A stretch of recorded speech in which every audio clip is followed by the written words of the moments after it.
Good evening, Lisa. Good evening,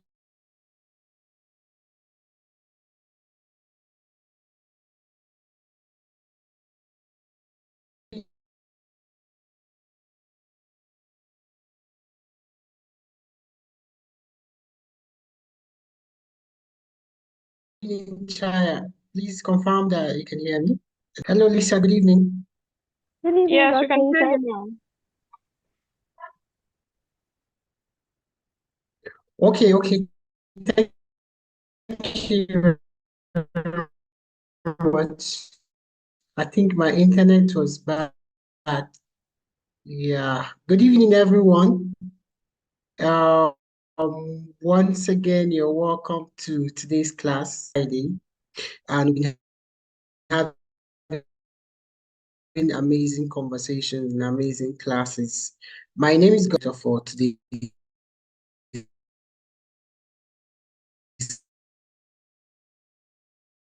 class again.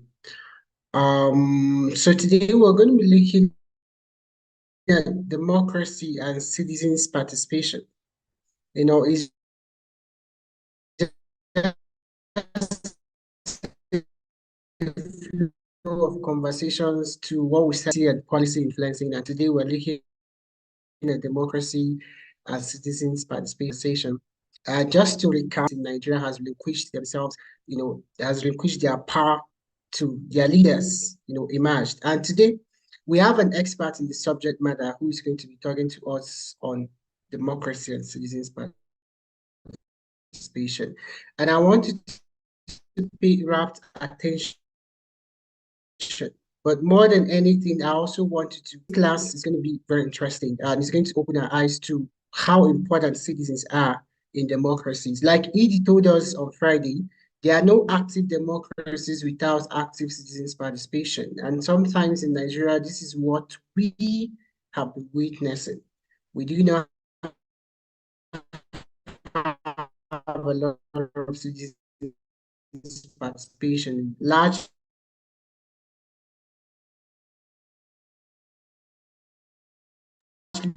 Goxin, you're still breaking. I think your network is still a bit poor.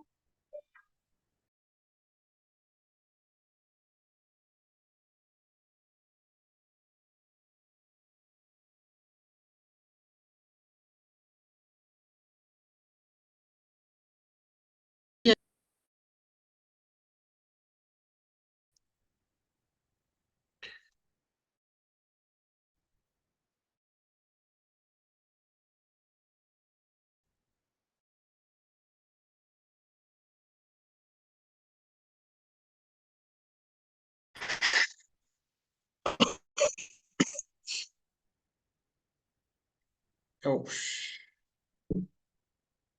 okay. Hello, Godson.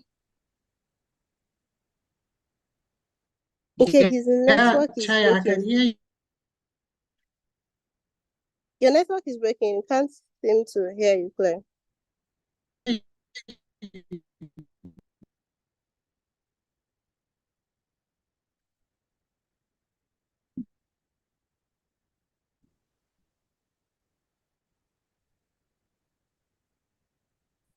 Oh, hear me now. Yes, we can. Hear It's me now. better. Okay, I think I might just have to turn off my video. That might just help me Yes, it is from better. here. I don't know. All right, thank you very much. So I was saying, I'll introduce the facilitator by 5 minutes past 5. So drop your names in the chat box as you join.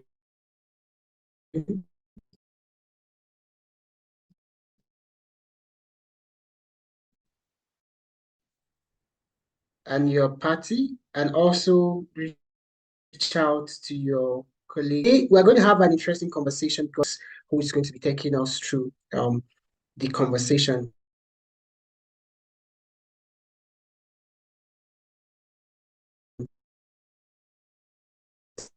today.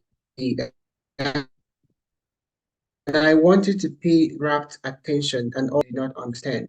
Okay, so let's make it an in the day. We're going to learn a lot of things today. Um, Mr. Tony Usidamen is in participation. Mr. Tony is a renowned communications expert and social commentator. He is the founder of Uburu, a Nigerian-based marketing communication consultancy providing services to individuals, businesses, and governments across West Africa. Tony is an advocate of good governance and civic responsibility.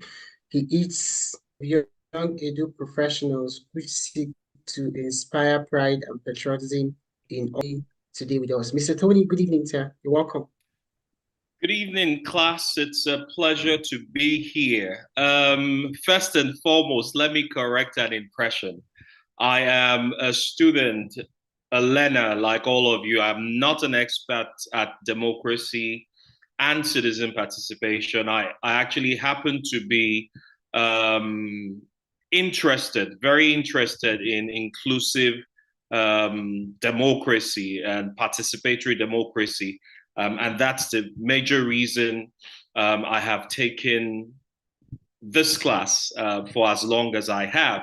I am not an expert, I'm repeating. I am a curious student like all of you. And for this class, I expect that we will try to rub minds on some of the ideas that I will be expressing during this presentation. And if you have questions, even counter arguments at any point, please note them down.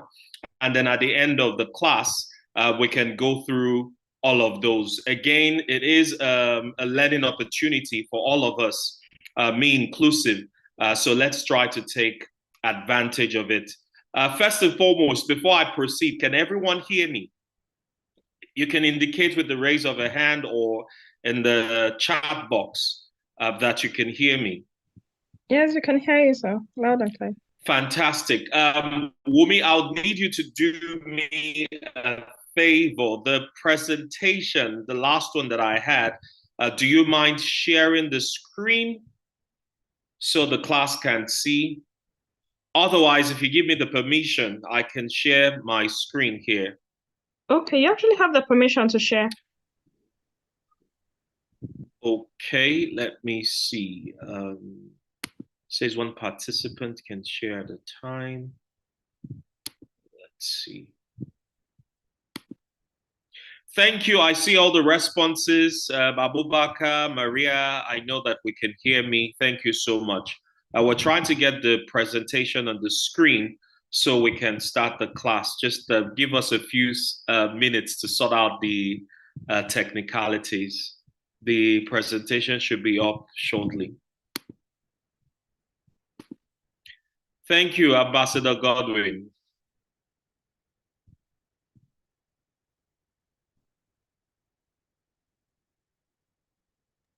Or would you prefer me to share it?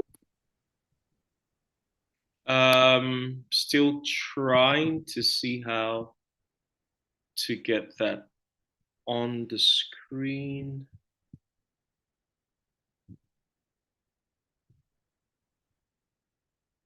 But you have the presentation, don't you, Lisa? Do you have Yes, the last I do. presentation? I just Okay, please. sent it. Okay. Can you share that one, please? Okay, that's fine. Thank you.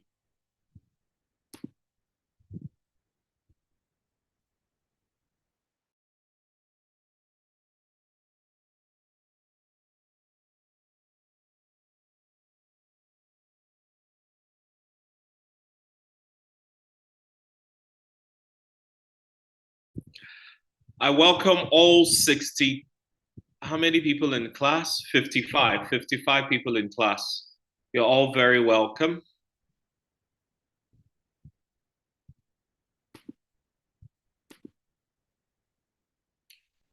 I think I have a very special friend in class as friend. You know yourself.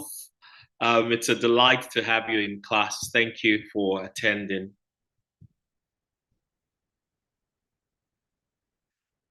Okay. So our topic today is democracy and citizen participation. And next slide, please.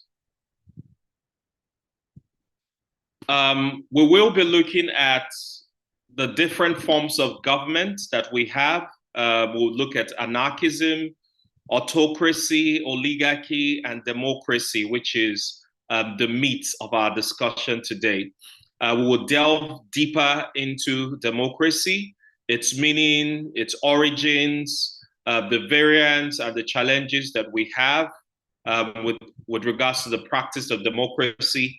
And then we would look at citizenship, two major concepts there. The concept of citizens as users and consumers, and the concept of citizens as shapers and makers. And then we would look at, issues in modern day citizenship, and finally conclude the class by looking at how to build active citizen participation.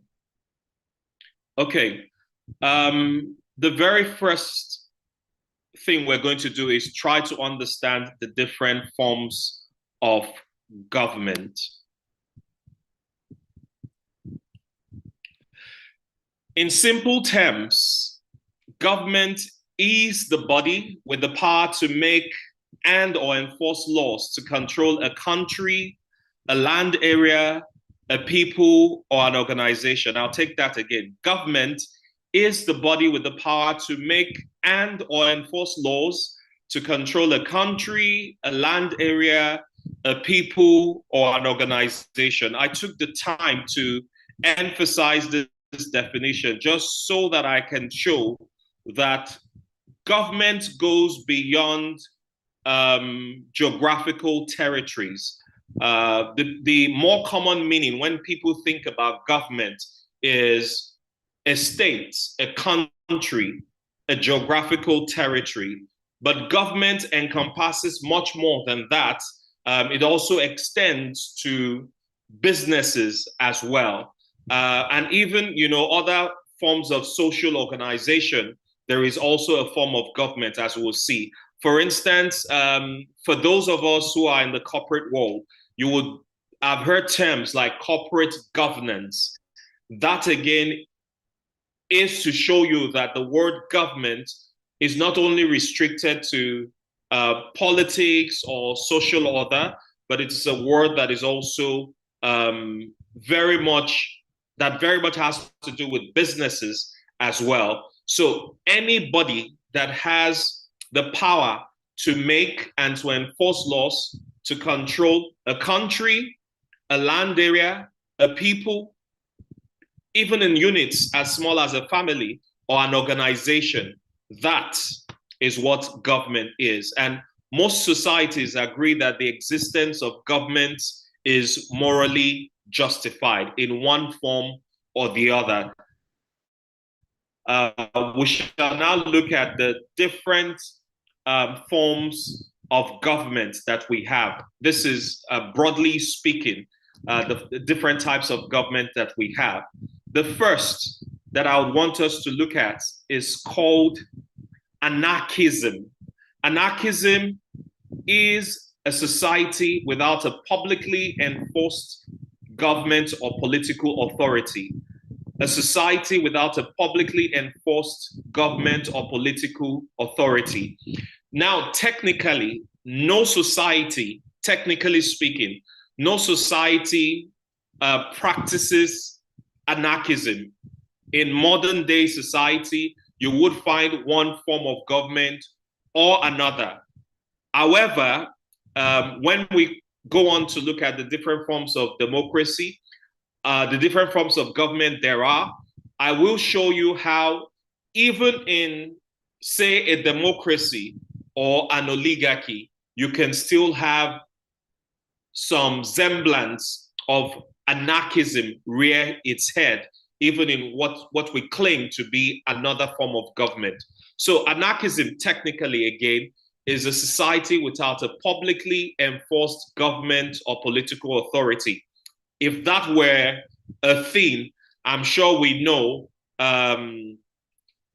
how in disarray that kind of society would be. So this is just only for academic purposes, just to know that there is a system of government that is called the anarchism. And that basically means that there is no political authority or publicly enforced government. Okay? We shall now look at the next type of government, which is autocracy. Autocracy simply means rule by none, in contrast to anarchism, which is rule by none. Autocracy is rule by one. It is a system of government in which supreme power, whether it is social power or political power, is concentrated in the hands of one person or a polity, whose decisions are subject to neither external legal restraints or regularized mechanisms of popular control, except in cases of implicit threat of a coup d'etat or mass insurrection. So autocracy basically is a system of government in which supreme power is vested or is concentrated in the hands of one person.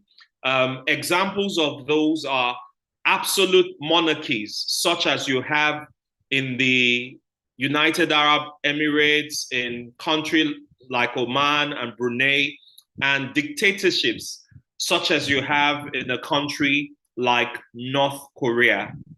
Those are examples of autocratic governments as we see it practiced today. So again, in contrast to anarchism, which is ruled by none, autocracy is technically ruled by one. And we've seen examples, like I said, absolute monarchies, the likes of the United Arab Emirates, Oman, Brunei, and dictatorships such as you have in North Korea. Those are the main modern day forms of autocracy that we have. Now, the next form of government that we would want to look at is oligarchy. An oligarchy simply means rule by the few. Oligarchy is rule by the few. It is a form of power structure in which power rests with a small number of people. It is a form of power structure in which power rests with a small number of people. Now, there are different forms of oligarchic government, as we would see now shortly. There is the aristocracy, which means rule by the nobility, noble people. Those are, when you have powers transferred from one generation to another of noble persons, those are forms of oligarchy called the aristocracy. It is ruled by the nobility. There's also plutocracy, which is a form of oligarchy, and it simply means rule by the wealthy. It's a sort of power structure where the wealthy are the ones calling the shots within the society. You have the political class, then you have the elite, the business elite, and somewhat they call the shots. They determine what happens within the society. That kind of oligarchic government is called the plutocracy, ruled by the wealthy.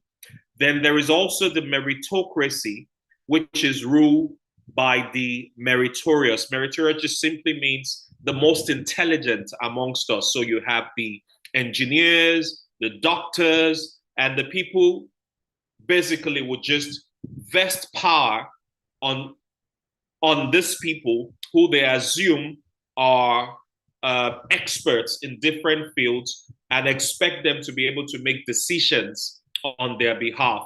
That is meritocracy, a form of oligarchic government. And then last but not the least under oligarchy is the theocracy. Technically, theocracy means rule by God. But of course, we know that when we say rule by God, we mean a proxy. somebody, some religious elite who is exercising, in quotes, the powers of God. And you will see that in the country of Iran. Iran has many aspects of a theocratic state. So there you have it. Oligarchy as a form of government is ruled by a few. Okay, and that leads us to the main meat of our discussion today, which is democracy. Democracy, as we know it, is ruled by the majority. And the most popular definition that you would find if you did some research about democracy is the American definition, which is a government of the people, by the people, and for the people. Okay? So those are the most popular types of governments that we have. A recap: we have anarchism, which is ruled by none, where there is no political authority or structure in the society. Like I said, this is for academic purposes only. Most societies have one form of government or another. However, even in the other forms of government, anarchism can rear its head, and I will give the examples later. The second one that we looked at is the autocracy, which is ruled by one, where supreme power is vested in the hands of one person. We cited examples of absolute monarchies in UAE, in Oman, in Brunei, and dictatorships in countries like North Korea. We looked at oligarchy, which is ruled by the few, power structure in which power rests in the hands of a small number of people. We looked at the different kinds: aristocracy, ruled by the nobility; plutocracy, ruled by the wealthy; meritocracy, ruled by the meritorious, the most brilliant; and theocracy, ruled by God. And then finally, of course, democracy, which is ruled by the majority. Now, we want to look at more closely at democracy, its origin, and practice. Now, if I asked the class, if I asked us what democracy means to us, part of the comments that I'm sure will come out from you would be, it is a government of the people, as we saw in the American definition of the word. Democracy is seen as the will of the majority. Democracy is competition for political power. It is the right to voice your opinions. It is freedom to be part of any organization. Words that you associate with democracy are equality, rights, and representation. When you speak democracy, you talk free markets. When you talk about democracy, you talk about citizen action. And another word commonly associated with democracy is elections. Now let us look at the origins of the word democracy. As I said earlier, democracy literally means rule by the people. The term is from the Greek word demokratia, and it's coined from two words: demos, meaning people, and kratos, meaning rule. The word was thought to have been coined in the middle of the 5th century. So democracy, a Greek word meaning demokratia, coined from two words: demos, meaning people, and kratos, meaning rule. Again, rule by the people. Now, even though, according to scholars, democracy in the form that it is practiced today was thought to have started in the middle of the 5th century, there's evidence to suggest that there were different forms of democracy long before the 5th century. Scholars assume that democracy was the natural political system amongst the non-literate tribal societies. That's in those many years where people survived by hunting and gathering. Now, in those times, democracy was thought to be the preferred system of organization in the society within these small groups of people, hunter-gatherers. However, as time went on, greater inequalities in wealth and military power between communities, together with a marked increase in typical sizes of communities, encouraged the spread of hierarchical and authoritarian forms of social organization. What this means is, whereas certain communities, small in size, were okay with having an elected leader or leaders guide them and direct how things ran within that community, other societies over time, as they amassed wealth and as they developed, military power, started to think that they could overrun smaller communities that didn't have as much money and as much power. So this led to communities conquering other territories and forcing their rule upon the people.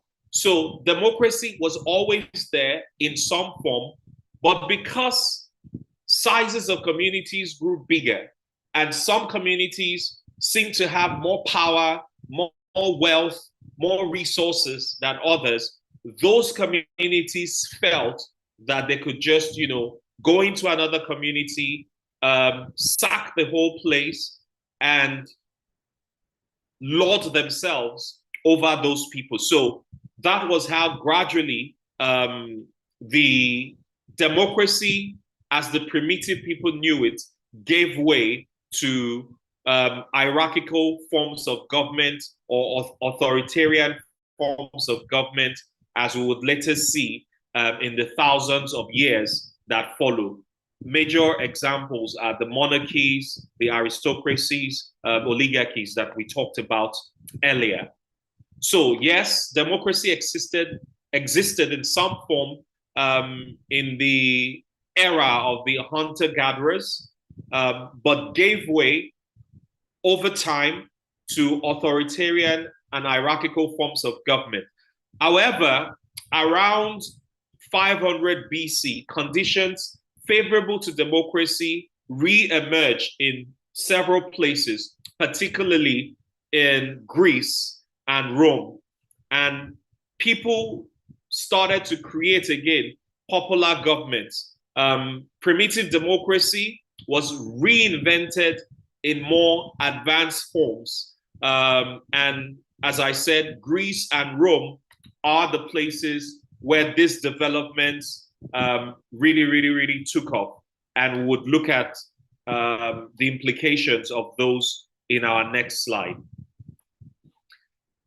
Now, since democracy reemerged as a popular form of government, it has been practiced in different ways. The major classes or forms of democracy, major variants of democracy that we have are the direct, otherwise known as the participatory democracy, and the second is the representative or the indirect democracy. I shall attempt to explain what these two mean. So direct democracy is a form of government in which citizens themselves make legislative decisions instead of delegating the power to elected representatives. In practice, it is considered the purest form of democracy. Why? Because the people themselves are involved in making all of those decisions that concern them as to how the country or the state should be governed. The major forms of direct democracies are the referendums and the petitions, in which all voters can participate. I'm sure a lot of us will remember Brexit, Brexit was a vote by the people of Britain whether or not to remain a part of the EU. If you remember very well, majority voted that Britain should exit the EU, hence the Brexit. That is why, as it stands, the United Kingdom isn't a part of the Schengen states, that's the European Union, any longer. That is why today, if you get a UK visa, you are not able to use that visa for travel to other countries in Europe, even though UK, the United Kingdom, is, situated within Europe. It is the implication of the Brexit referendum that the United Kingdom is no longer a part of the EU. Even before that, the Brexit referendum, there were other forms like the Scottish referendum, where the Scottish people voted whether or not to remain a part of Britain and the United Kingdom. And if you remember, majority of the people, I think over 50%, maybe about 56, 54, I don't know the exact figure, voted for Scotland to remain a part of the United Kingdom. So those are examples of direct democracy, which is said to be the purest form of democracy, only because the people themselves are involved all the way in the decisions that concern how they want to be governed. In contrast, representative or indirect democracy is a form of government in which legislation is enacted by representatives who are elected by the citizenry. The majority delegate power to a minority that are nominated to act on their behalf.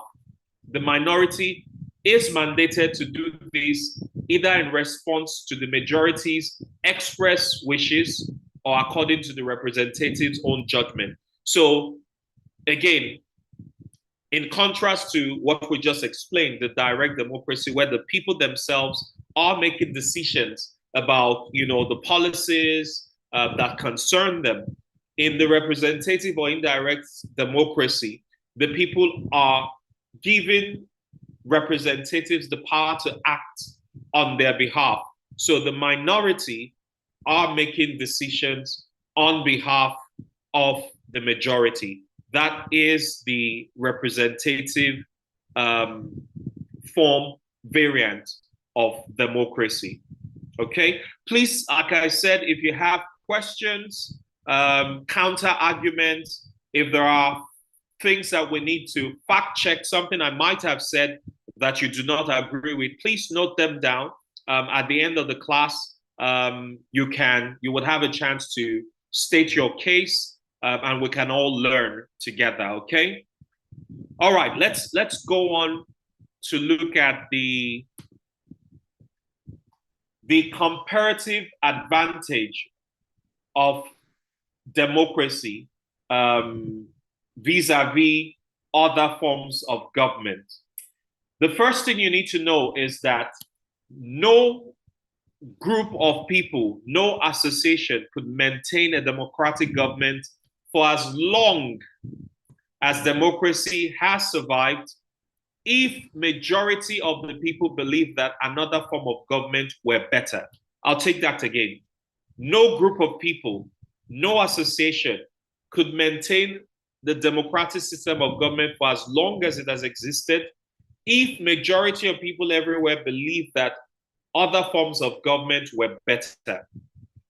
Now, this does not mean, and I'm speaking for myself now, this does not mean that democracy is the best or it's a perfect system of governance. The fact that of the countries that are part of the UN, most of them adopt the democratic system of government just means that most agree that of all of the different forms,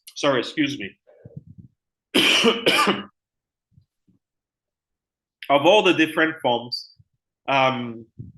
democracy is the best option that there is. Kindly excuse me for one. I need to get water and we'll continue the class. Okay, so give me a second, okay?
My apologies. I forgot to have water handy.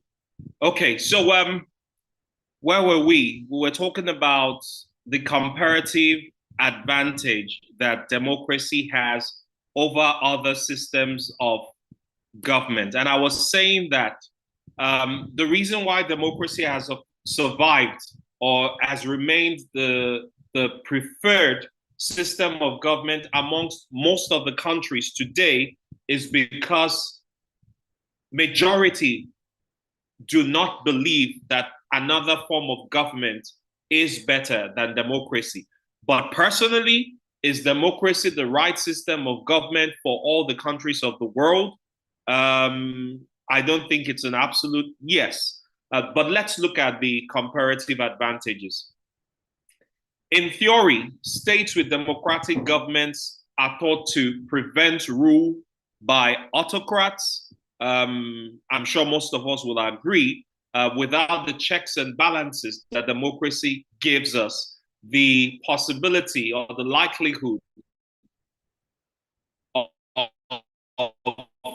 certain powerful individuals imposing the likelihood is increased without a democracy.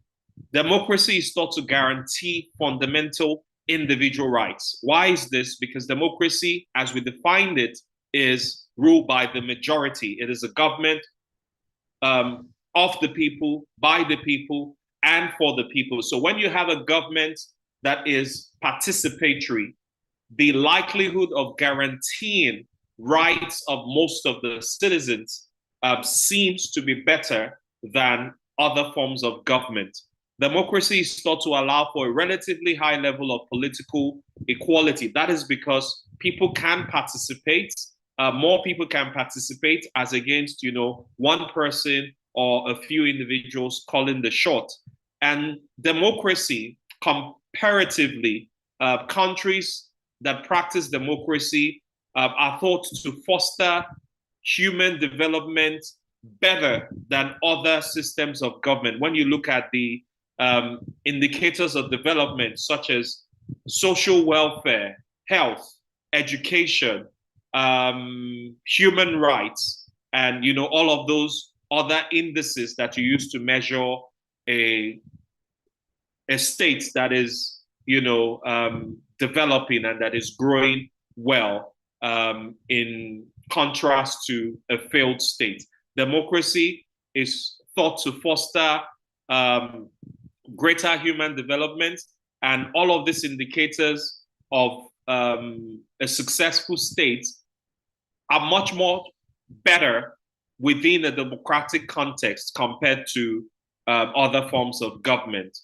You can, I'm sure, look at examples of those countries, for instance, where women aren't allowed to have an education, let alone vote. In those countries, of course, education, especially of women, the girl child and women, you see that it is not at the level that it should be, because certain people are denied the right to be educated or access to education. So these are some of the, pros that democratic systems of government are thought to have over all other systems of government. Finally, according to this list that I have here, democracy is thought to provide more prosperity for citizens, because then our common resources, our common wealth, instead of being concentrated in the hands of a few people, is thought to be better utilized for the good of the majority within a democratic setting, compared to, say, an autocracy or any of the other systems of government. Now, in practice, whether this happens as it has been stated is another thing, okay? And I'm sure that you also have your own, based on your experience, you also have, and your exposure to what is happening elsewhere in the world, you probably have your own views as to these comparative advantages between democracy and other systems of government. It will be interesting to hear those. You could also put them within the chat box, and we can reference them at some point during this class. Now, democracy, like I said, I hinted earlier, is not without its challenges. Despite being the most popular system of government, despite having all of these advantages that I just listed, democracy still has its challenges. Like in all dominant forms of government, actual governance may be influenced by sectors with political power, which are not part of the formal government. Remember when we were looking at the different forms of government, we started with anarchism and then we went to autocracy. I did mention then that sometimes, even within a different form of government, you would find aspects of another form of government.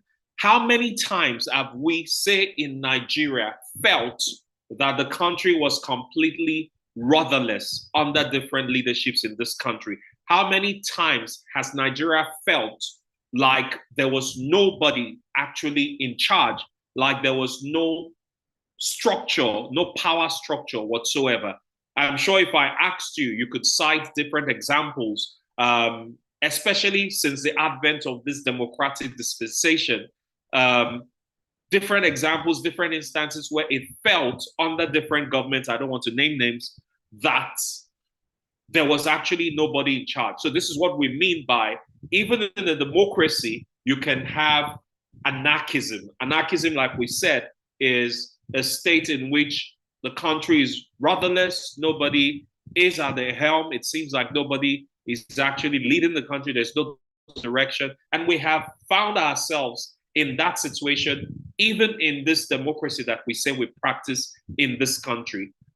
Several other countries around the world that say they practice democracy. I'll give an example. One of the countries that I admire a lot in Africa is Rwanda, because of the strides that they're making in different sectors, particularly in the area of education and technology, IT.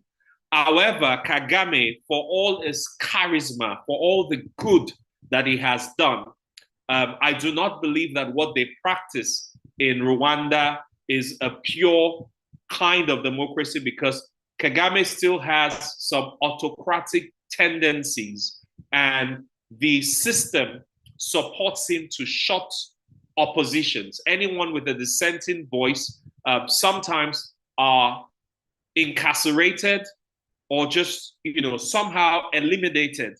And this is supposed to be a democracy where the will of the majority is prevailing.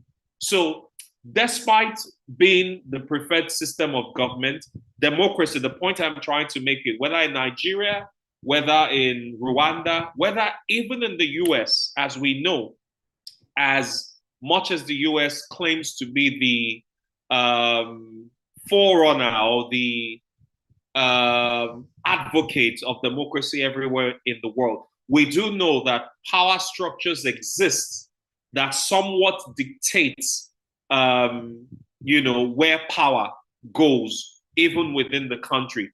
The people, the business elites have some form of influence also in, where the pendulum swings when it comes to elections and political power. But it's important to look at the pros also in these societies that practice democracy and not just focus on the negative before we, reach like a conclusion as to which forms of government we think are the best. Again, do I think that democracy is the best form of government? Democracy, as is presented, is the best form of government for every single country in the world? Would democracy guarantee prosperity for all of the people across all countries? Would democracy ensure rights of people are protected everywhere? Well, the facts that we have at our disposal from countries that practice it show that, yes, democracy seems to guarantee, like we saw, a lot of the freedoms that the people enjoy, seems to guarantee prosperity, seems to guarantee participation, seems to guarantee rights better than other forms of democracy. But is it without issues? I think the answer to that, if we searched, we would find that the answer is no. Democracy does have its challenges. In concluding this slide, just to say that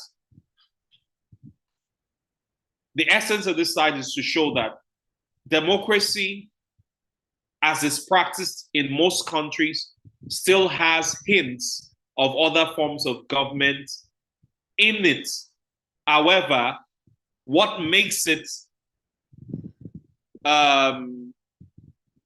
democracy subsist, what makes it the most preferred form of government even today, is because the people believe that it offers better. Despite all of these challenges, it offers better than every other system of government. Now we shall look at the concept of citizenship. Let's look at the concept of citizenship, which is, again, part of what we're here to discuss today. You cannot talk about democracy without talking about citizenship, because they are like two sides of a coin. It was Latin American activists who said in 2001 that citizenship is very tied to the idea of democracy. Democracy is the first name and citizenship is the last name. So democracy, citizen, two sides of a coin. Now let's look at two of the popular concepts of citizenship. The first is the concept of citizens as users and consumers. Since the 18th century, which was when these concepts gained traction, debates around civil citizenships were shaped by the understanding of the rights of and responsibilities of citizens as defined by the government. So since the 18th century, the concept of users of citizens as users and consumers is that a model citizen is one that displays almost blind trust and obedience to the dictates of the government. The belief is that ordinary people like you and I do not have the wherewithal, we do not have sufficient knowledge, and we can't make good enough judgment. And therefore, we should rely on our leaders to solve the complex problems that we have as a state. So, in this concept, citizens are merely passengers. They're merely just passers by. They are not active participants in how things are done. Citizens are people who are told what to do. And this was the more popular idea of citizenship, one of total blind trust and obedience to the dictates of a few public or elected officials. Now, over time, that has changed. The concept of citizens as users and consumers has changed to citizens as shapers and makers. Now, advocates say the problem is not that the people are politically incompetent or distracted by the consumer economy. The problem is not that they cannot decide what they want for themselves. The problem really is the continued concentration of power in the hands of a few people. And the belief is that the more involvement by people in decisions affecting them would improve both governments and the people's quality of life. So after a while, instead of citizens being people who were told what to do, advocates began to say, no, if citizens can decide, collaborate with the elected, the politicians to decide their own fate, then things would work better, both for government and for the people. So according to the Institute of Development Studies, UK, new approaches to social citizenship seek to move beyond seeing the state as bestowing rights and demanding responsibilities of its subjects. So it's not like a master-servant kind of relationship.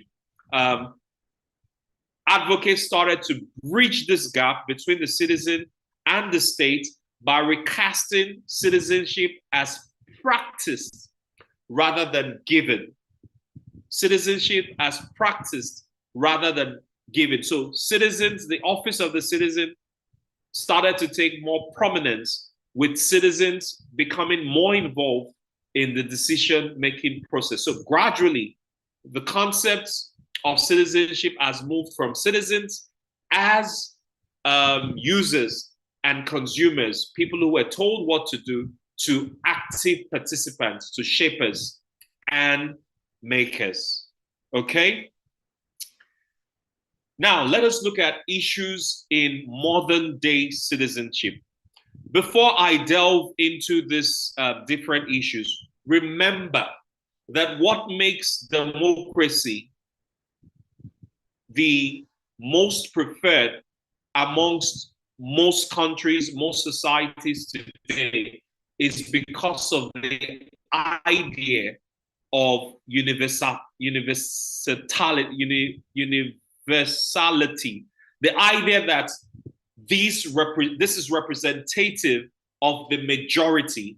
This is what makes democracy the preferred system of government. The idea that it guarantees the rights of most of the individuals within a country or a state, right? So remember that equality and universality, these are the two major reasons why democracy is seen as the most preferred system of government. But there are tensions in theory or gaps between theory and practice, which is what we're going to look at. We're going to look at different aspects of this discrepancies or this tension between theory of citizenship vis-a-vis equality, universality, and then rights of individual people within a state. Now, let's look at the first, individual versus collective identity. Within this class, if I asked you, wait a minute, let me look at the names of people here. We have Danladi Ibrahim, who I suppose is a man from the north. I don't know if I'm wrong. I could be wrong. It's a man from the northern part of Nigeria. We have Omoahe Godwin, who I suppose should be somewhere, say within the south part of Nigeria. We have Lisa Wumi. We have Samuel Giang, who I suppose might be from Jos Plateau State. We have Oluwa Sheung, who I suppose is Yoruba. We have Henry Ekpeji. You know, several of us, men, women, Christians, Muslims, Yoruba, Hausa, Igbo, Tiv, representing, you know, different groups. Now, one of the major challenges or issues in modern day democracy is how, as diverse as we are in this class, as diverse as we are in the world, class, you know, sexual preferences,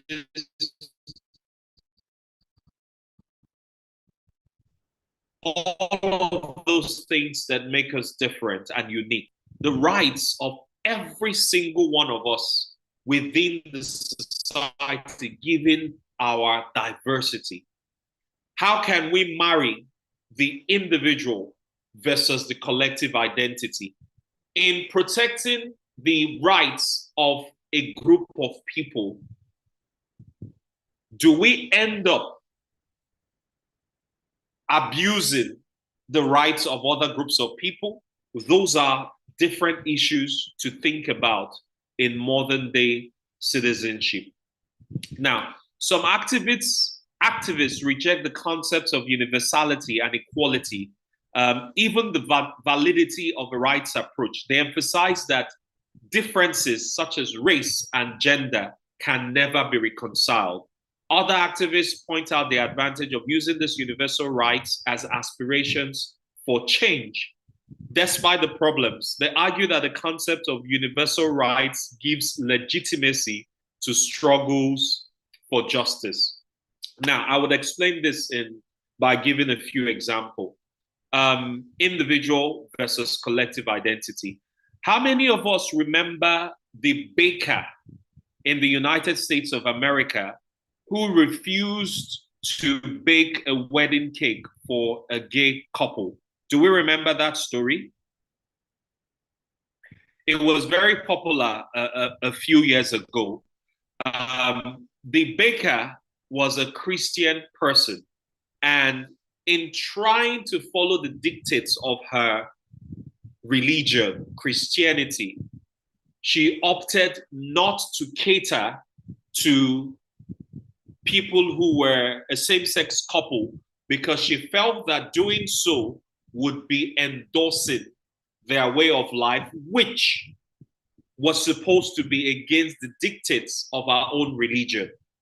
Now, the question is, where does her own rights to identification with a certain religion, where does it infringe on the rights of this same-sex couple to be given service? Okay, these are really big issues in modern day citizenship that we need to look at, and we need to find a way to ensure, because if democracy is about ensuring that the rights of the majority of the people are catered to, then we need to find a way, even within all of these complexities, all of these differences, we need to find a way that ensures that the rights of the majority of the people are protected. Part of the issues, again, individual versus collective identity. Part of the issues are our biases, our individual biases. Sometimes, many of us say someone comes to us, we're in a position to hire. How many times do we see many of us preferring someone from our tribe or our religion over someone else from another religion who is better qualified than our kinsmen? These are issues in modern day citizenship that we need to contend with, we need to think about, and we need to find a way to ensure that our individual biases do not end up robbing other people of rights that are due to them. We need to find a way to find a balance and ensure that in protecting the rights of one group of people, we are not infringing on the rights of another group of people. And this is why some people argue that there is no way within a democracy that everyone can be catered to. A democracy cannot, in practice, cater to all of the diverse groups that are within the society. But again, if we do not have conversations around these issues, how can we then determine the best way to see that the most vulnerable amongst us, the weak amongst us, are protected, which is what a real democracy should be about. Okay, so this is one of the major issues, the individual versus the collective identity. Where do we draw the lines between these, and how can we ensure a balance and ensure that the rights of the majority are protected? Closely related to this is private life versus public life. One of the examples that I would give to explain this is do we remember a certain senator? He represented Adamawa State. His name is Senator Abo. I don't think he's in the Senate now, but he was one of the youngest senators at the time representing Adamawa State. Now, this guy would go to the House and he would probably propose bills that are intended to protect women and children, and seem to be doing what a distinguished senator, a honorable man, should be doing. But this same man went to a shop, a sex toy shop, and was seen hitting the women who were serving or providing service at that particular shop. Now, how do you marry what he does in private life and what he does in public? On the one hand, is claiming to be a champion of women's rights. Within the hallowed chambers, is sponsoring bills that are supposed to protect women and children and vulnerable, weak people. On the other hand, in his private life, he has been abusive and violent to women. How many times do we see people of influence who outside they appear to be, the model, ideal man, well-standing member, upright member of the society. Meanwhile, in their private lives, they're being mean to their wives, they're being mean to their children. How do you marry these two things? Because if we're talking about citizenship, whether in private or in public, it should always ensure that the rights of people aren't trampled on.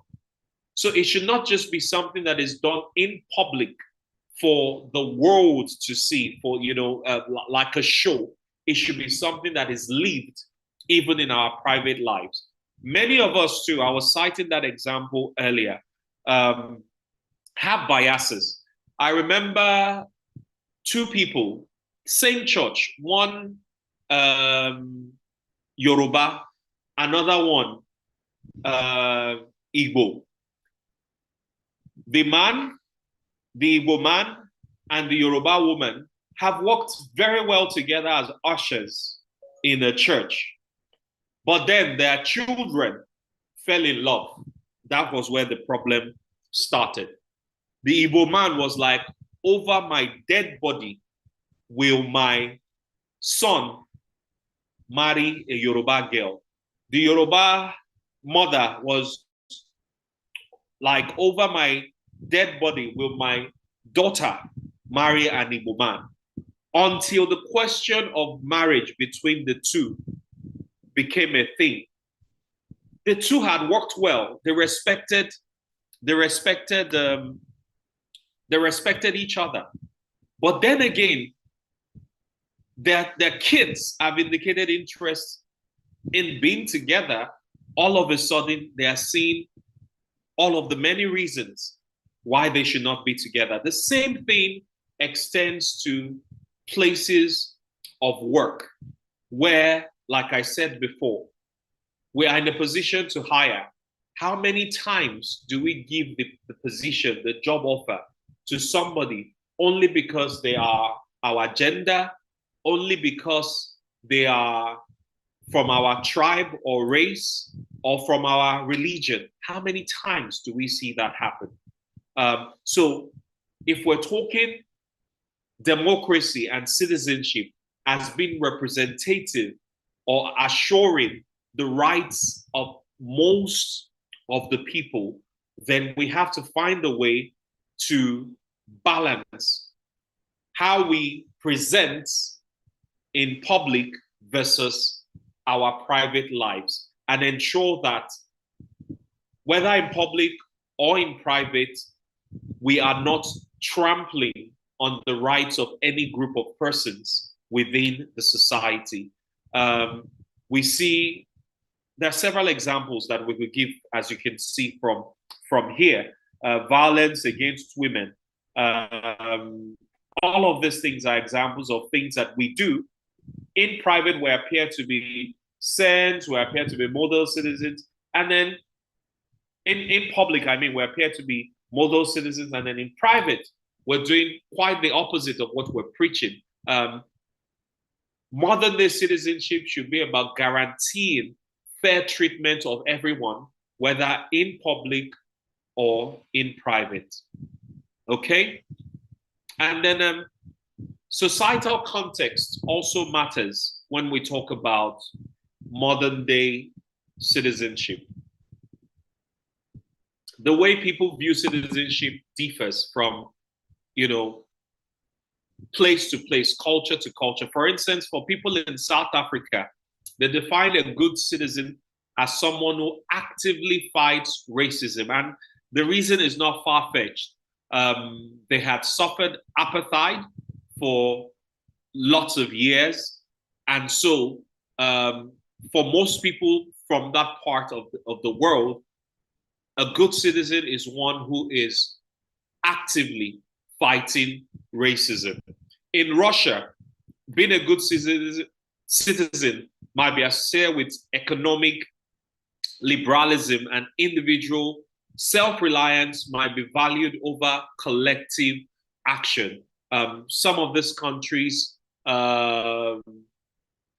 say China, for instance, some of them are favor individual self-reliance over collective action. Russia is one of the examples of those. And so a good citizen is one who is pro-economic liberalism in a country like Russia.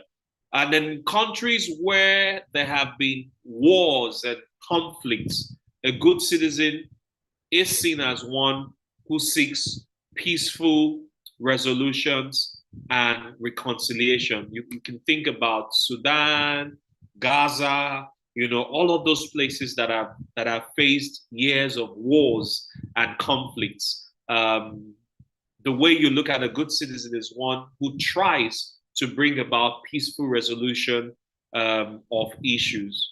Okay, so these are some of the issues in modern day citizenship. Again, to say that, and we're linking citizenship to democracy, to say that even though it is the preferred system of government around the world, because most of the countries today practice democracy in one form or another, it is not without challenges. And for us to grow our democracy to a place where it is truly, truly, truly representative of the majority, where it truly, truly, truly guarantees the rights of every single person within the society, including or especially the most vulnerable or the weakest in the society. Until we build our democracy to that point, then we have a lot of work to do. We must continually have conversations around all of these issues that we raised: individual versus collective identity, private life versus public life, societal context, and see how to continually improve our democracy or our practice of citizenship such that the rights of the majority of the people are protected. Okay? We are reaching the end of our class. So what makes a good citizen? What makes a good citizen?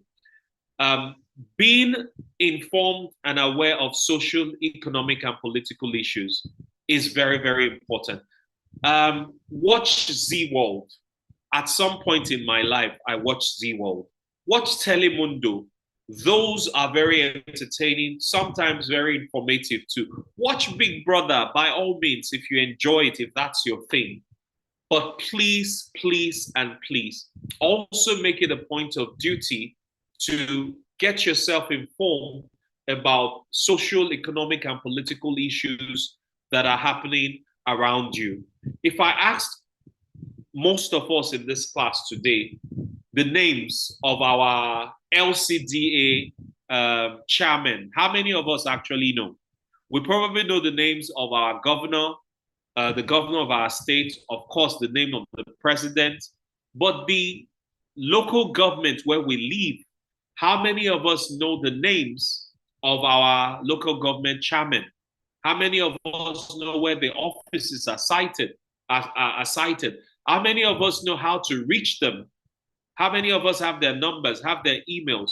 How many of us know anything about the places where we live from a political, social point of view? So as model citizens, it's important for us to get involved in these things. Again, I do not have anything against, all of the many interests that we have. Nothing stops us from pursuing all of those interests. But a model citizen, a good citizen, should also be aware of political, social, economic issues that are happening around them.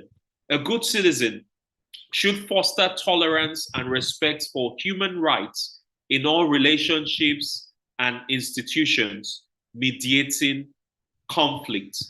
I will say something here about fostering tolerance and respect for human rights. Sometimes we think that the duty of ensuring rights of people only falls with political office holders. No. At our individual level, within our own spheres of influence, there is a lot that we can do.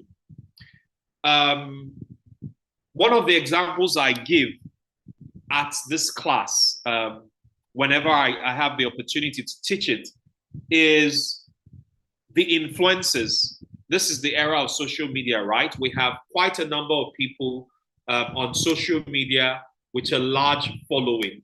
One of the people that I talk about, just to give you an example of the importance of individual responsibility in, a democratic setting, is Tunde Ednot. Tunde Ednot has this thing that he does. He would post pictures of scantily clad men and women, and then he would write smash or pass. We're all adults in this class, I presume. So smash basically means, would you like to have sex with this man or this woman, or would you pass? Now, he has such a huge platform. There are so many causes that he could be fighting for. But one of the things he does with his platform is objectifying men and women such that what the followers see is whether or not this person is good for sex or not. My point is that people with influence, such as this social media influencers, have a duty, have a responsibility to use their platforms to promote things that would ensure respect for men, for women, for children, for all categories of people within the society, rather than objectify them and then promote those cultures that cause a certain gender to think that they can abuse the other gender. I don't want to speak in circles. I'm particularly talking about men taking advantage of women, men thinking that it is their right to have access to the woman's body, because it is things like this smash and pass entertainment that feed the ideology that a woman is meant to be just a tool for sex, and you should not respect her, you should not get her permission. If you feel like, this person, I should do them, and then I go ahead and do that. The point I'm making is that we have to be more responsible with the use of the platforms that we have. And this is not just for big influencers like Tunde Edna. Even you and I, when we are at the beer parlor, watching football, viewing centers with our friends, for most of the guys and the ladies that watch football, or for the women, when we're at the salons, the hair salons, nail salons, and we're having all of these conversations. When people start saying things that put a particular group of people, whether men, whether women, whether people of a tribe, what do we do? Do we cheer them on? Do we shut them down?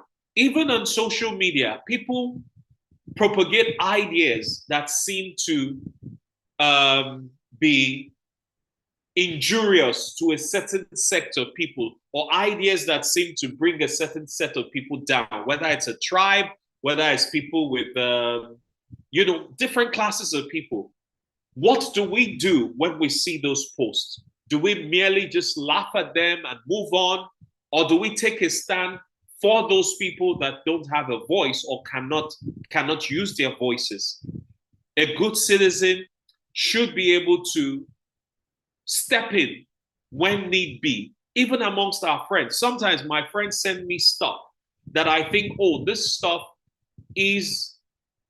does not show respect for women. Immediately I say, guy, nah, no, they send me this kind of thing. Or, something along those lines, just to show that I do not support circulation of materials like this. Sometimes we keep quiet and we pass it on.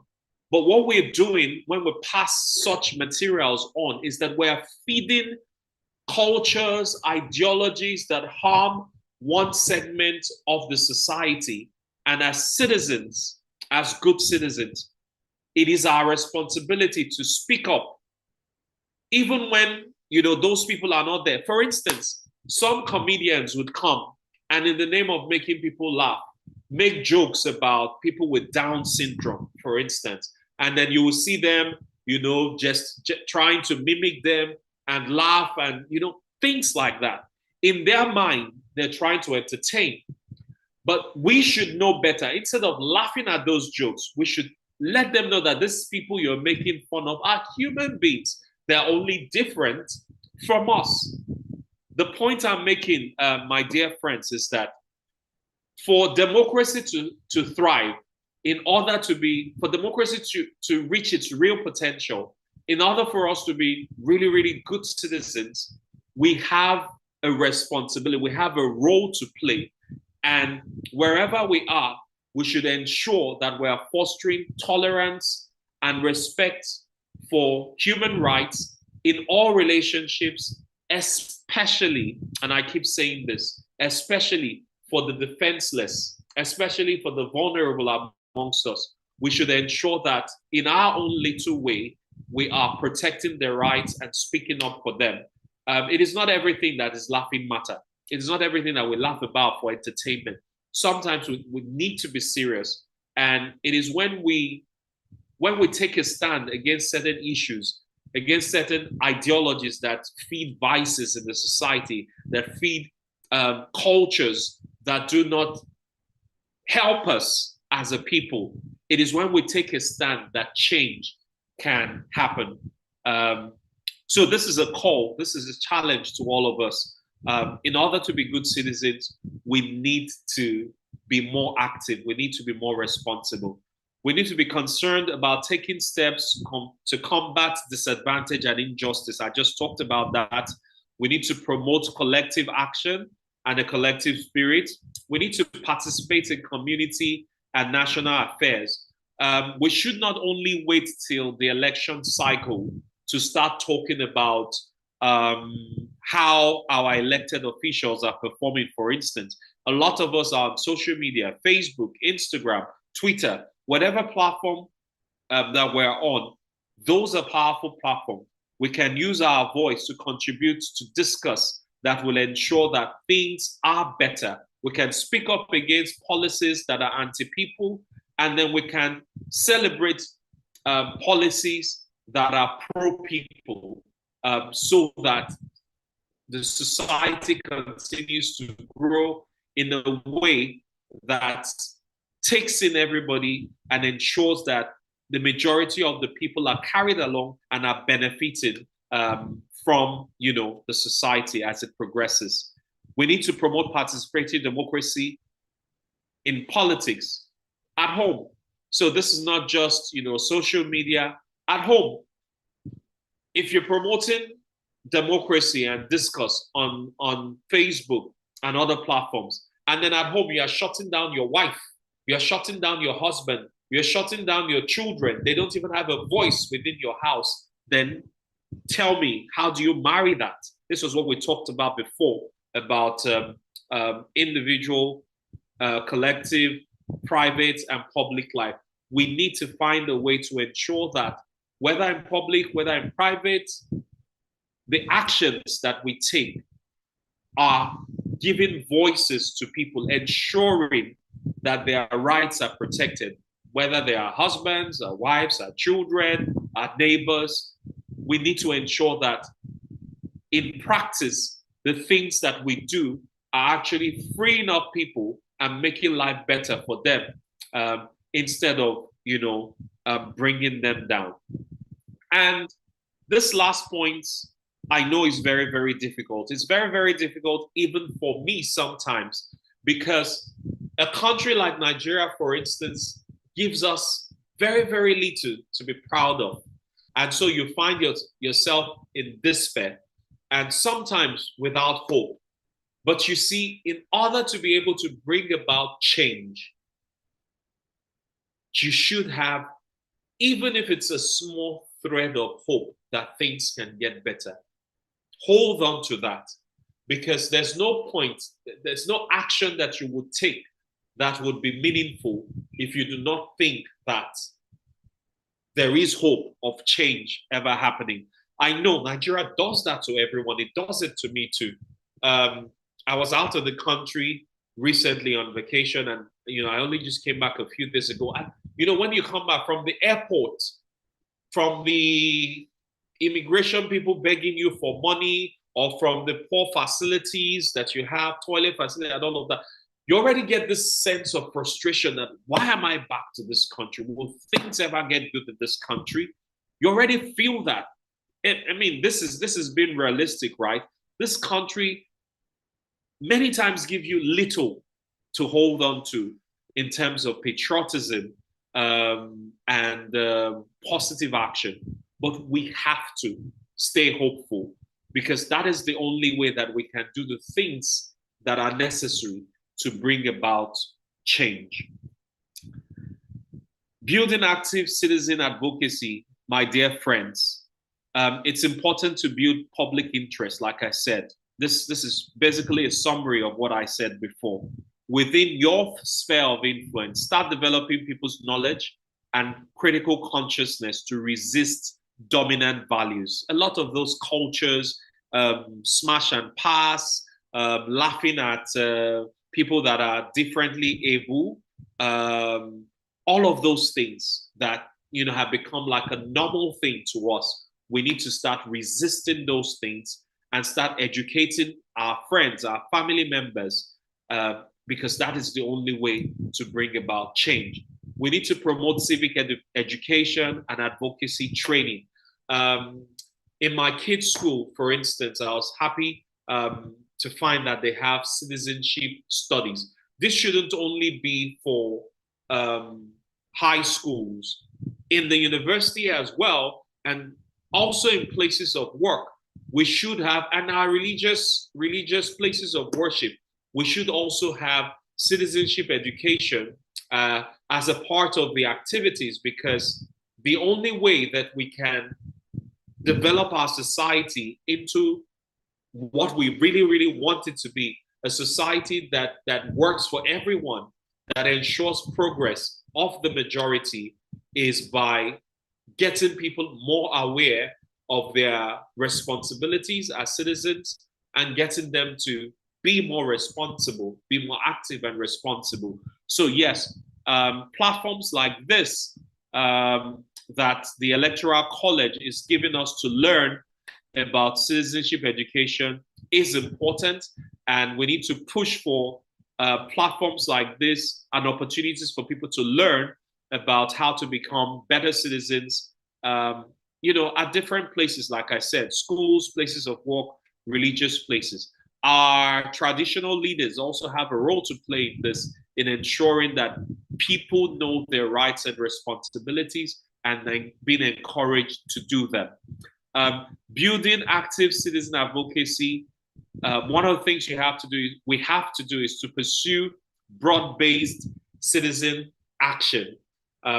We need to build organizations and alliances around common grievances and use the power of numbers to get to the bargaining table and win issues. So if there is an issue, for instance, that is dear to the heart of Electoral College as an organization, the Electoral College can look for other organizations that share a similar passion, form a block, because when you form a block, when we come together and speak, our voices are louder. And then we can use instruments like the media, the mass media, the social media, to harp on those issues that are dear to us. And this is how to bring about change. This is the way that the government gets to listen to us, and then policies can be more people-centric and people-friendly. It is only when we come together and speak with one voice on issues that concern us. It's fine to start, like I said, at the different spheres of influence that we have within our family units, within our group of friends, on our small social media platforms with our small number of 500 people. It doesn't matter. Those little actions that we take eventually add up, and that is how a society develops, and that is how change will bring about change in the society. As an organization, as individuals, we need to identify people, groups with similar interests, pursuing actions that would ensure better life for the people, better representation, equality, protection, prosperity, and together pursue those with one voice. In conclusion, advocacy that is geared to building citizenship and reshaping political culture draws heavily on the theory and practice of participation and popular education, which is what we're doing today. A new practice of citizen leadership requires an integrated strategy involving participatory education processes to build people's ability to analyze their reality and internalize their rights as citizens. It also takes new alliances and broad-based democratic organizations that tap the power of working together, as well as respecting and using people's differences. That, my dear friends, is our class for today. Thank you for listening. With the guidance of our moderators, we shall now take questions and comments. Thank you very much, sir, for that very interesting class and quite engaging. So very quickly, if you have questions, please can Lisa, you... Wumi, Godson, over to you guys for questions and comments. Can you hear me?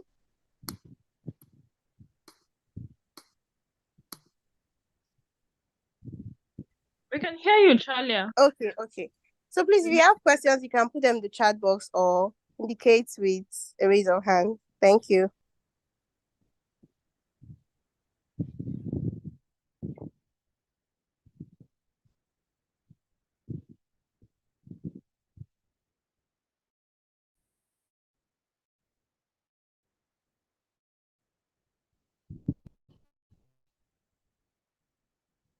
Are you there, Lisa? Yes, Charlie has been speaking. I'm guessing you couldn't hear her. Oh my goodness. Oh my goodness. Did we hear all of the class or not? Yes, we did. Oh, great. Okay. So we're expecting those that have questions to indicate with either a raise of hands or in the chat box.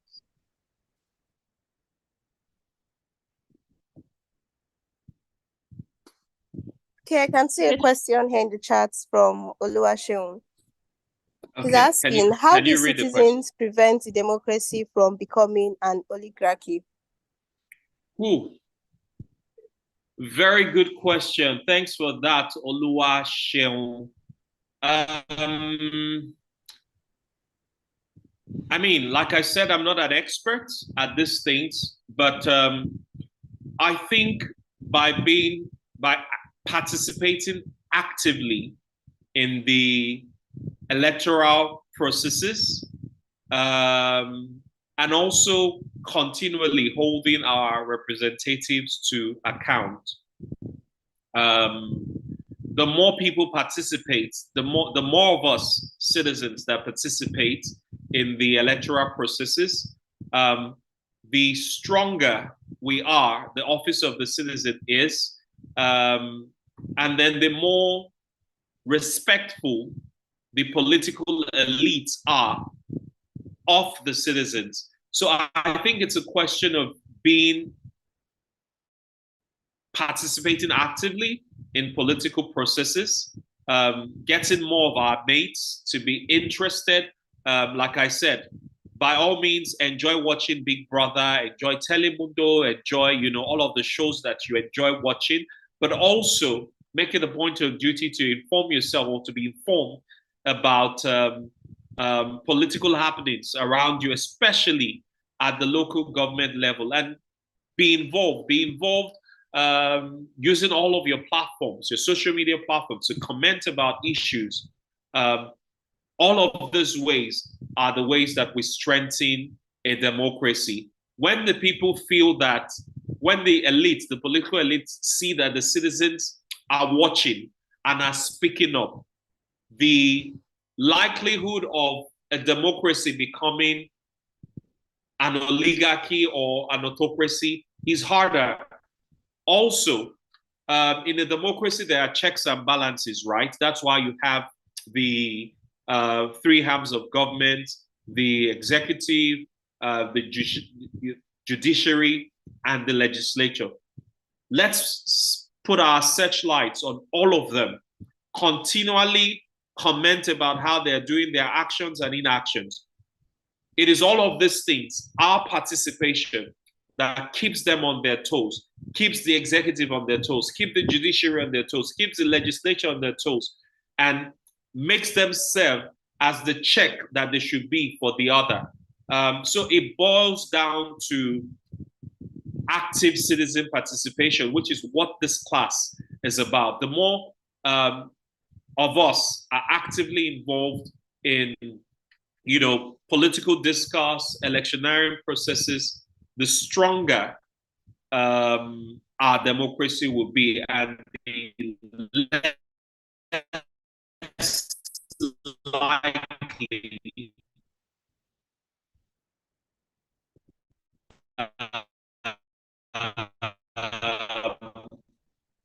oligarchs and autocrats. Kakistocracy. I'm not familiar with kakistocracy. Ama Ewong. Would you like to educate us on that? I'm not familiar with that word.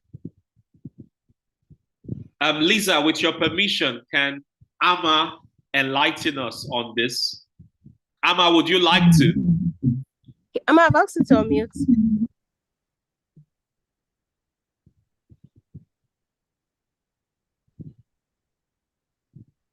Ama, don't be shy.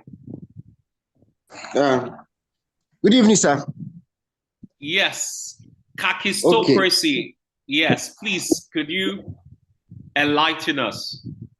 Okay, so let's say kakistocracy is the government governed by the least suitable or competent citizens of a state. Oh, I see. Interesting. Yes. Okay. It's a form of government. Okay, so your question. Yes. By the least competent. So can one say Nigeria is on the sideline of democracy practicing kakistocracy? Well. It would depend on what side of the divide you are.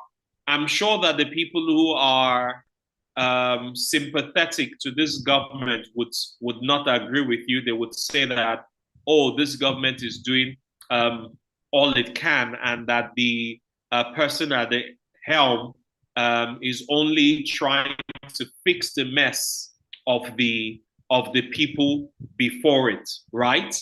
But personally, and our answers can be different, right? We don't all have to agree on the same thing, right? But personally, I think that our democracy is maturing. Since we returned to the democratic dispensation 25 years ago, it was 1999, yeah? So that makes it how many years now? 25, 25 years ago. I would say that we have not yet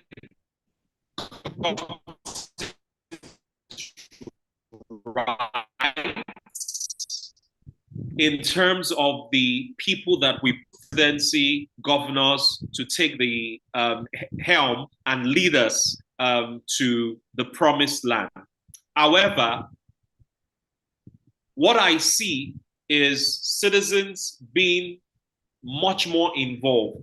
And the more involved citizens get, the more aspiring political office holders know that they can't just come with basic stuff and expect to get the votes of the people. They have to come with stronger than that. So the point I'm making is, if Tinubu who is the current president, were to vie for office at the next election cycle, he would not rest on what he did, because he campaigned for president based on what he did as governor of Lagos State. But he knows now that that CV is not sufficient as a campaign tool for the next cycle of election. He would need to do more in order to get the votes or the confidence of the people. So while I agree that the system so far hasn't let the best of us emerge as the front runners since we returned to the democratic dispensation 25 years ago, I think the fact that citizens are getting more involved is going to make the people aspiring to office think twice before coming to vie for our vote. So my thinking is that the more citizens engage with the process, the better the quality of people who will be coming out, because then they realize that the citizens have a say, and then the decisions would only choose based on who presents, in quotes, the best CVs forward. I know we can argue that the system up until now doesn't allow for the best of us to get there. But this is me speaking personally now. The best of us got there. This is my biased speaking now, so don't crucify me. You have the right to your own opinion, right?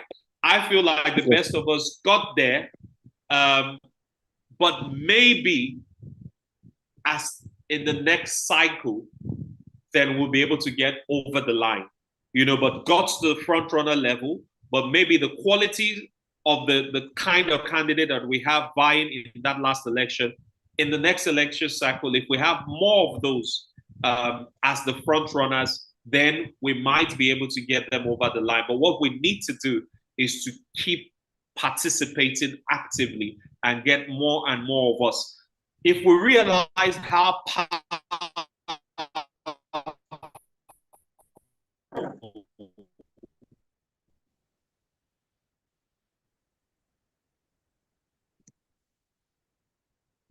the office of the citizen is, fear, we are the ones who have to put it in them by being vocal, by being active, by talking about issues, by not just talking about when things go bad. When things go good, commend them. When things go good, when things go bad, talk about them. By taking objective stance on issues surrounding the economy, the political situation. It is active citizen participation that forces progress in society. It is active citizen participation that helps us get the right leaders in place. And it is only when we do that that we'll progress towards the kind of country that we want. Ama Ewong, I hope that helps in some way to answer your question. Yes, thank you so much, sir. Okay, I think we'll leave it Lisa, here for now. All right, thank you. Lisa, I see from Samuel Gian, I have often thought that democracy is vulnerable. It's just too easy to be hijacked by a few strong, wealthy persons. I agree with you. And I did say so, that not just in Nigeria, most parts of the world, our democracy is not practiced in the purest form. You still have, even within a democracy, anarchism. In some cases, as we saw at some instance in Nigeria, you also still have cases of semblance of oligarchy, even within a democracy, okay? One is often tempted to say a military government is a necessary evil to reset the system. One will wonder which way to go for us in developing our democracy. Other people have suggested that we return to our traditional way of governance through our traditional institutions. We appear to be at a crossroad. Do you suggest that we're on the right path, or we modify our own kind of democracy? My brother, Samuel, these are very, very, very good points you raised, sentiments that I I can relate with, most of which I share as well. But you see, there is no right answer to these questions. It's all a question of individual perception, how we perceive it. I did say at the start that while democracy is the most preferred form of government amongst most of the nations today, it is not perfect. I also do not believe that democracy, as it is practiced in the West, has to be the way that it is practiced here in Nigeria or other parts of Africa. I believe that we can modify our democracy in some way. I do not know how. I mean, this is just for academic debates, right? I believe we can try, experiment, and grow our democracy. But, copying what is in the West and following it hook, line, and sinker may not work for our peculiar situation.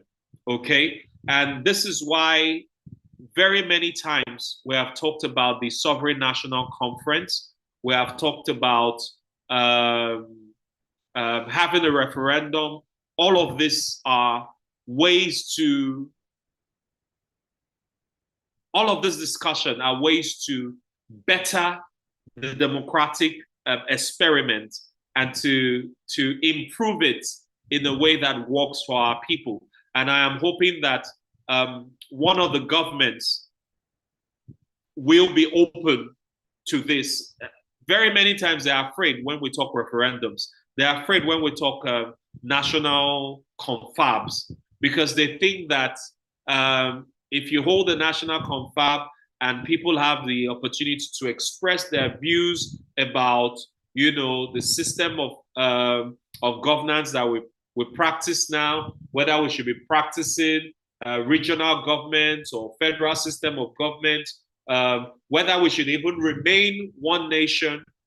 Our leaders are afraid to have those discussions. But the truth is, it is when we are open to this discussion, that is when we can actually grow our democracy to a point that it can really, really address our peculiar situation and challenges as a people. We have to trust that not everybody wants anarchy, not everybody wants chaos.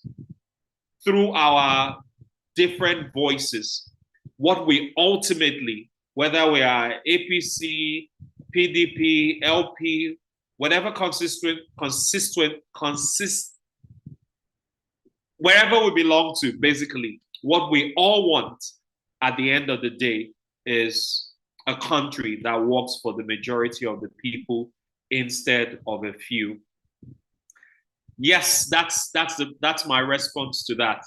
I will now hand over to Wumi.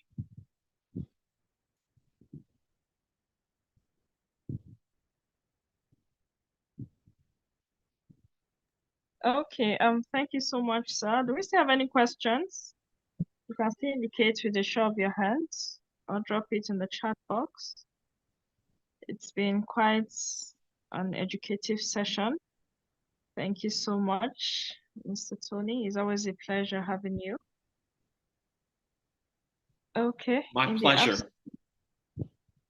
I think you've done justice to the topic, so we don't have so many questions. Okay. All right, so in the absence of any, on behalf of the college, I would like to thank you for your time and your expertise and the knowledge shared this evening with our students. We're grateful, and it's always a pleasure having you. All right, sir. So yes. Thank you. Thank you very much, Lisa. Thank you to Electoral College, and thank you to everyone who has attended the class. We can't exhaust the topic here. So let's follow on social media platforms. Wherever we have the opportunity, we can continue this conversation. Thank you. Thank you, everyone. Thank you very much. Good day, Sir Tony. A great week. Good day, Sir Tony. I remain loyal. Yes, I believe this is Kunle Lawal. Yeah, of course. Sorry, I'm in a noisy place. I found out that the only place I can catch you is on this class. And to believe we are friends, come on. This is where I'll catch you. Thank you very much for Tony. Tony, you've taught more than 13 cohorts. You're a privileged, a highly respected member of faculty, and a very good friend of mine. I just, on behalf of the Electoral College, wanted to say thank you so, so much. There's so much you do for democracy. So much you do with your singing pleasure. and showing off on social media, which is why we got you. But thank you so much for being a very good guy. Tony, is always a privilege, and thank you on behalf of the Electoral College. It's my pleasure, sir. Thank you. Thank you all, and have a wonderful week. All right. All right. Thank you all. Everyone.